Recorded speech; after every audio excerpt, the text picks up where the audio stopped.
মৃদু শৈত্যপ্রবাহ শুরু হয়েছে পঞ্চগড় ও মেহেরপুরে। আবহাওয়া অধিদপ্তর বলছে শুধু উত্তরাঞ্চল নয়, দক্ষিণ পশ্চিমাঞ্চলেও শৈত্যপ্রবাহ ছড়িয়ে পড়তে পারে এ সপ্তাহে।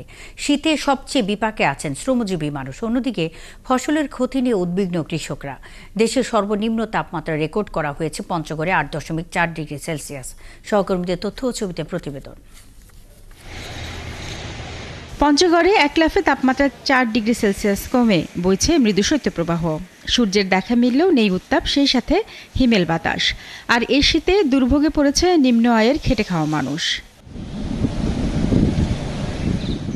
মেহেরপুরেও বইছে মৃদু শৈত্যপ্রবাহ, এতে ভাটা পড়ছে স্বাভাবিক কাজকর্ম। তাপমাত্রা ক্রমেই কমতে শুরু করায় শীত তীব্র হয়েছে চুয়াডাঙ্গায়। বৃষ্টির মতো ঝরছে কুয়াশা। এরপরেও বসে থাকার উপায় নেই দিন মজুরদের। শীত উপেক্ষা করে কাজে বের হচ্ছেন তারা। হাত পাও জ্বলে কটকটকে ধরিচ্ছে, কোনো মাঠে কাজ করা যাচ্ছে না। শীতের কাপড় আমাদের গরিব মানুষের তো তেমন কাপড় নাই, স্বাভাবিকভাবে যেভাবে চলা যায় কোনো রকম করে চলে যায়। মানুষের একটা কাপড় দিচ্ছে, তা দিয়ে কোনো মতে খালে কাপড় আসল দিয়ে কোনো মতে গাও ঢাকি বেড়াই, তাছাড়া কোনো বুদ্ধি নাই। টাকা পয়সা নেই, এই জন্য জামা কাপড়